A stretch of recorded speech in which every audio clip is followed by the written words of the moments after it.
ನಮಸ್ಕಾರ ಎಲ್ಲರಿಗೂ. ನಾನು ನಿಮ್ಮ ಪ್ರೀತಿಯ ಕಲ್ಪನಾ.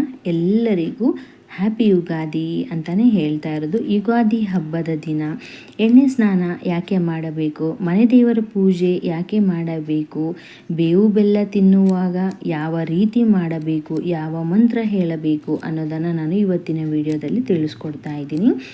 ಸೊ ಯಾರು ಸ್ಕಿಪ್ ಮಾಡಬೇಡಿ, ತುಂಬ ಇಂಪಾರ್ಟೆಂಟು ಟಾಪಿಕ್ ಇದೆ, ಕೊನೆವರೆಗೂ ನೋಡಿ ಅಂತಲೇ ಕೇಳ್ಕೊಳ್ಳೋದು. ಸೊ ಎಣ್ಣೆ ಸ್ನಾನ ಯಾಕೆ ಮಾಡಬೇಕು ಯುಗಾದಿ ಹಬ್ಬದ ದಿನ ಅಂತಲೇ ಹೇಳ್ತೀನಿ. ಇಂದಿನ ಎಣ್ಣೆ ಸ್ನಾನ ಯಾಕೆ ಮಾಡಬೇಕು ಯುಗಾದಿ ಹಬ್ಬದಲ್ಲಿ?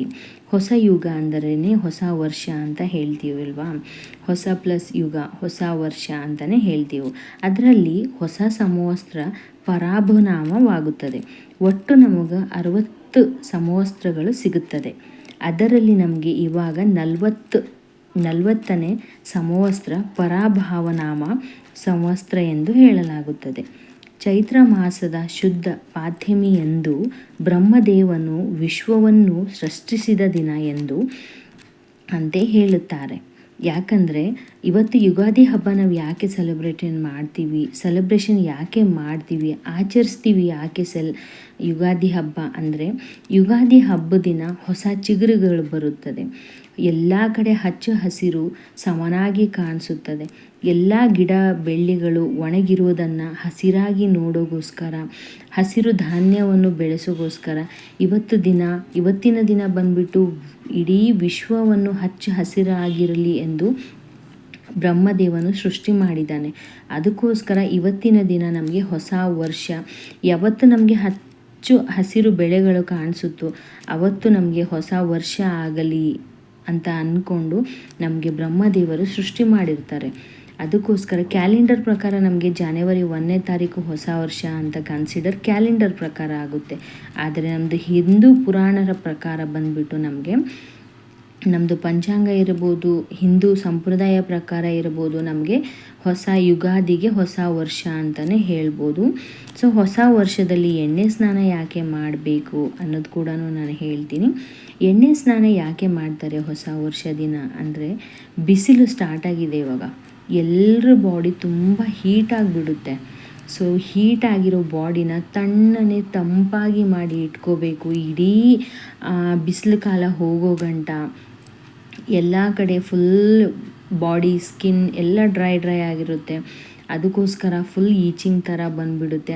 ಅದಕ್ಕೆ ಎಣ್ಣೆ ಸ್ನಾನ ಮಾಡಿದರೆ ಅದನ್ನೆಲ್ಲನೂ ಕಡಿಮೆ ಮಾಡ್ಕೋಬೋದು. ನಾವು ಚರ್ಮ ರೋಗ ಕೂಡ ಕಡಿಮೆ ಮಾಡ್ಕೊಳ್ಬೇಕು ಅನ್ನೋ ರೀಸನ್ಗೆ ಎಣ್ಣೆ ಸ್ನಾನ ಯುಗಾದಿ ಹಬ್ಬದ ದಿನ ಮಾತ್ರ ಮಾಡಬೇಕು ಅಂತ ಇದೆ.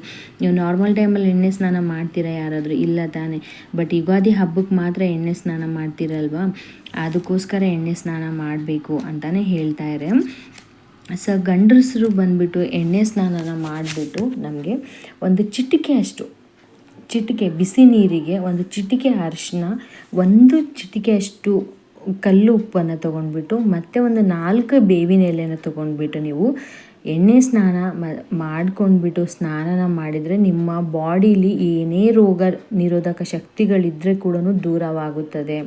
ನಿಮ್ಮ ಬಾಡಿ ಸ್ಕಿನ್ ಅಲರ್ಜಿ ಪ್ರತಿಯೊಂದು ಕೂಡ ಕಡಿಮೆ ಆಗುತ್ತೆ ಅಂತ ಹೇಳಿಬಿಟ್ಟು ಅದಕ್ಕೋಸ್ಕರ ನೀವು ಎಣ್ಣೆ ಸ್ನಾನ ಮಾಡಬೇಕು ಅಂತ ಹೇಳಿ ಇರ್ತಾರೆ. ಸೊ ಅದು ರೂಢಿ ಮಾಡ್ಕೊಂಡು ಬಂದಿರೋ ಪದ್ಧತಿ ಪ್ರಕಾರನೇ ಇರೋದು. ಅದಕ್ಕೋಸ್ಕರ ಸೊ ಸೇಮ್ ಅದೇ ಥರ ನೀವು ಹೆಣ್ಣು ಮಕ್ಕಳು ಕೂಡ ಅದೇ ಥರ ಮಾಡಬೇಕು. ಹೆಣ್ಣು ಮಕ್ಕಳು ಕೂಡ ಅದೇ ಥರ ನೀವು ಬಿಸಿನೀರಿಗೆ ಸ್ವಲ್ಪ ಚಿಟಿಕೆ ಅರಿಶಿನ, ಉಪ್ಪು ಮತ್ತು ಬೇವನ್ನು ಹಾಕಿಬಿಟ್ಟು ತಲೆ ಸ್ನಾನ ಮಾಡಬೇಕು ಅಂತಲೇ ಹೇಳೋದು. ಅದಕ್ಕೋಸ್ಕರ ಬೇವು ಬೆಲ್ಲ ತಿಂದು ಸಂತೋಷವನ್ನು ಅನುಭವಿಸಬೇಕು ಎನ್ನುವ ದಿನ ಇದು. ಸೊ ಬೇವು ಬೆಲ್ಲ ಸಮನಾಗಿ ತಿಂದು ಸಂತೋಷದಿಂದ ಈ ಹಬ್ಬವನ್ನು ಆಚರಿಸಬೇಕು ಅಂತಲೇ ಹೇಳೋದು. ಅದಕ್ಕೋಸ್ಕರ ಈ ದಿನ ಬಂದುಬಿಟ್ಟು ಪ್ರತಿಯೊಬ್ಬರು ಎಣ್ಣೆ ಸ್ನಾನ ಮಾಡಬೇಕು. ಯಾರೂ ತಪ್ಪಬಾರ್ದು. ಹೆಣ್ಮಕ್ಳಿರ್ಬೋದು, ಗಂಡು ಮಕ್ಕಳಿರ್ಬೋದು, ಚಿಕ್ಕ ಮಕ್ಕಳು ಕೂಡ ಇರ್ಬೋದು, ವಯಸ್ಸಾದರೂ ಕೂಡ ಇರ್ಬೋದು. ಬಟ್ ಎಣ್ಣೆ ಸ್ನಾನ ಮಾಡ್ಕೊಂಡ್ಬಿಟ್ಟು ಹೊಸ ಬಟ್ಟೆನ ಹಾಕ್ಕೊಂಡು ದೇವ್ರ ಮುಂದೆನೇ ಕೂತ್ಕೊಂಡ್ಬಿಟ್ಟು ನಿಮ್ಮ ಮನೆ ದೇವರಿಗೆ ಪೂಜೆನ ಮಾಡ್ಕೊಂಡ್ಬಿಟ್ಟು ನೀವು ಕೈ ಮುಗಿದು ನೈವೇದ್ಯವನ್ನು ಅರ್ಪಿಸಿದರೆ ಸಾಕು, ನಿಮಗೆ ಇಷ್ಟಾರ್ಥಗಳನ್ನೆಲ್ಲ ಸಿದ್ಧಿ ಮಾಡುತ್ತೆ ಭಗವಂತ ಅಂತಲೇ ಹೇಳ್ಬೋದು. ತುಂಬ ಒಳ್ಳೆಯದಾಗುತ್ತೆ ಆವತ್ತಿನ ದಿವಸ. ಗುರುವಾರ ಹಬ್ಬದ ದಿನ ಬಂದುಬಿಟ್ಟು ನೀವೇನಾದರೂ ಒಳ್ಳೆ ಕೆಲಸ ಪ್ರಾರಂಭ ಮಾಡಬೇಕಂತ ಇದ್ದೀರಾ, ಇಲ್ಲ ಮಕ್ಕಳಿಗೆ ಅನ್ನಪ್ರಾಸ ಮಾಡಬೇಕಂತ ಇದ್ದೀರಾ ಅನ್ನೋದಾದರೆ ಕೂಡ, ನೀವೇನಾದರೂ ಒಂದು ಕನಸು, ಒಂದು ಡ್ರೀಮ್ ಇಟ್ಕೊಂಡಿದ್ದೀರಾ, ಈ ಡ್ರೀಮ್ ನಾನು ಇವತ್ತಿನ ದಿವಸ ಸಕ್ಸಸ್ ಮಾಡಬೇಕು ಅಂತ ಅಂದ್ಕೊಂಡಿದ್ರೆ ಕೂಡ ನೀವು ಅವತ್ತಿನ ದಿವಸ ನೀವು ಮಾಡ್ಕೊಂಡು ಹೋದರೆ ನಿಮಗೆ ತುಂಬ ಅಂದರೆ ತುಂಬ ಒಳ್ಳೆಯದಾಗುತ್ತೆ. ನಿಮ್ಮ ಜೀವನದಲ್ಲಿ ಸಕ್ಸಸ್ ಅನ್ನೋದು ಕಾಣ್ತೀರ ಬೇಗ ಅಂತಲೇ ಹೇಳ್ಬೋದು. ಸೊ ಮನೆ ದೇವರು, ಎಷ್ಟೋ ಜನರಿಗೆ ಮನೆ ದೇವರು ಯಾರು ಅಂತಲೇ ಗೊತ್ತಿರಲ್ಲ. ಸೊ ಅಂಥವ್ರು ಕೂಡ ನೀವು ಯಾವ ದೇವರನ್ನು ನಂಬ್ತೀರಾ, ಯಾವ ದೇವ್ರ ಪೂಜೆನ ನೀವು ಮನೇಲಿ ಇಟ್ಕೊಂಡ್ಬಿಟ್ಟು ಮಾಡ್ತೀರಾ, ಅವರು ನಿಮ್ಮ ಮನೆ ದೇವರು ಅಂತ ನೀವು ಇದು ಮಾಡ್ಕೋಬೋದು. ಒಬ್ರೊಬ್ರಿಗೆ ಒಂದೊಂದು ಥರ ಇರುತ್ತೆ. ಸೊ ಎಲ್ರದ್ದು ಒಂದೇ ಪದ್ಧತಿ ಇರುತ್ತೆ ಅಂತ ಹೇಳೋಕ್ಕಾಗಲ್ಲ. ಒಂದೊಂದು ಮನೇಲಿ ಒಂದೊಂದು ರೀತಿಯಾಗಿ ಪದ್ಧತಿ ಇರುತ್ತೆ, ಒಂದೊಂದು ಮನೇಲಿ ಒಂದೊಂದು ರೀತಿಯಾಗಿ ಮಾಡ್ಕೊಂಡು ಬಂದಿರುವಂಥ ಸಂಪ್ರದಾಯಗಳಿರುತ್ತೆ ಅಂತಲೇ ಹೇಳ್ಬೋದು. ಸೊ ನಿಮ್ಮ ಮನೆಯಲ್ಲಿ ನೀವು ಚಿಕ್ಕ ವಯಸ್ಸಿಂದ ಇರ್ಬೋದು, ನಿಮ್ಮ ಅಮ್ಮಂದ ವಯಸ್ಸು ಕಾಲದಿಂದ ಆಗಿರ್ಬೋದು, ಇಲ್ಲ ಹಿಂದೆ ನಿಮ್ಮ ಹಿರುಗಳ ಕಾಲದಿಂದ ನಿಮ್ಮ ಮನೇಲಿ ಯಾವ ರೀತಿ ಪದ್ಧತಿನ ನೀವು ಬೆಳೆಸ್ಕೊಂಡು ಬಂದಿದ್ದೀರನೋ ಮುಂದೆ ಕೂಡ ನೀವು ಅದೇ ಥರ ಪದ್ಧತಿನ ಮಾಡ್ಕೊಂಡು ಹೋಗಬೇಕು ಅಂತಲೇ ಹೇಳ್ಬೋದು. ಯಾವುದೇ ಕಾರಣಕ್ಕೂ ನೀವು ಏನೂ ಚೇಂಜಸ್ ಮಾಡ್ಕೊಳ್ಳೋ ಅವಶ್ಯಕತೆ ಇಲ್ಲ. ಟ್ರೆಂಡ್ ಚೇಂಜ್ ಆಗ್ತಾ ಇದೆ, ಜನ್ರೇಷನ್ ಚೇಂಜ್ ಆಗ್ತಾ ಇದೆ, ಅದೇ ಥರ ನಮ್ಮ ಪದ್ಧತಿ ಕೂಡ ಚೇಂಜ್ ಆಗ್ತಾ ಇದೆ, ಇಲ್ಲ ಅಂತ ಹೇಳಲ್ಲ ನಾನು. ಬಟ್ ನಮ್ಗೆ ಆಲ್ಮೋಸ್ಟ್ ಆಗಿ ನಮ್ಮದು ಪದ್ಧತಿ, ನಮ್ಮ ಮನೇಲಿರೋ ಪದ್ಧತಿ ನಮಗೆ ಗೊತ್ತೇ ಇರುತ್ತಲ್ವ. ಹಿರುಗಳು ಏನು ಪಾಲಿಸ್ಕೊಂಡು ಬರ್ತಾರೋ ನಾವು ಅದೇ ಮುಂದೆ ಕೂಡ ಪಾಲಿಸ್ಕೊಂಡು ಹೋಗಬೇಕು. ಸೊ ನಾವು ನಮ್ದು ಆದಮೇಲೆ ಮುಂದೆ ನಮ್ಮ ಮಕ್ಕಳ ಫ್ಯೂಚರಲ್ಲೂ ಕೂಡ ನಮ್ಮ ಮಕ್ಕಳಿಗೂ ನಾವು ಇದೇ ಥರ ಪಾಲಿಸ್ಬೇಕು ಅಂತ ಹೇಳ್ಕೊಂಡು ಹೋಗಬೇಕು ಅಂತಲೇ ಹೇಳ್ಬೋದು. ಸೊ ನೀವು ದೇವ್ರ ಮುಂದೆ ಕೂತ್ಕೊಂಡ್ಬಿಟ್ಟು ಒಂದು 5 ನಿಮಿಷಗಳ ಕಾಲ ಭಕ್ತಿಪೂರ್ವಕವಾಗಿ ಜಪವನ್ನು ಮಾಡಿದರೆ ಸಾಕು, ತುಂಬ ಅಂದರೆ ತುಂಬ ಒಳ್ಳೆಯದಾಗುತ್ತೆ. ಆವತ್ತಿನ ದಿವಸ ಬೇವು ಬೆಲ್ಲ ಸರಿ ಸಮಾನಾಗಿ ತಿಂದ್ಬಿಟ್ಟು ದೇವಸ್ಥಾನಕ್ಕೆ ಹೋಗೋದಾಗಿರ್ಬೋದು, ಎಲ್ಲರೂ ನೆಮ್ಮದಿಯಿಂದ ಫುಲ್ ಮನೇಲಿ ಕುಟುಂಬ ಜನರು ಸೇರಿಬಿಟ್ಟು ಹಬ್ಬದ ಅಡುಗೆನ ಮಾಡಿ ಹಬ್ಬದ ಊಟ ಮಾಡೋದು, ಅದು ಒಂದು ದೊಡ್ಡ ಹಬ್ಬ ಅಂತಲೇ ಹೇಳ್ಬೋದು. ಎಲ್ಲೂ ಕುತ್ಕೊಂಡ್ಬಿಟ್ಟು ತಿಂತಾಯಿದ್ರೆ 2 ಕಣ್ಣು ಸಾಲದು ಅಂತ ಹೇಳ್ತಾರಲ್ವ, ಆ ಥರ ಹಿಂದಕ್ಕಿನ ಕಾಲದಲ್ಲಿ ಮಕ್ಕಳಿಗೆಲ್ಲ ಎಣ್ಣೆ ಹಚ್ಬಿಟ್ಟು ಸ್ನಾನ ಮಾಡಬೇಕಂದ್ರೆ ತುಂಬಾ ಕಷ್ಟ ಆಗ್ತಾಯಿತ್ತು ಅಂತ ನಮ್ಮ ಅಜ್ಜಿ ಎಲ್ಲ ಹೇಳ್ತಾಯಿದ್ರು ಆ ಟೈಮಲ್ಲೆಲ್ಲ. ಸೊ ಆ ಥರ ಮಾಡ್ಕೊಂಡು ಬರಬೇಕು, ಯಾವುದು ಬಿಟ್ಕೊಡ್ಬಾರ್ದು. ಯಾಕಂದರೆ ಈಗಿನ ಮಕ್ಕಳಿಗೆ ಯಾವುದು ಗೊತ್ತಾಗ್ತಾ ಇಲ್ಲ.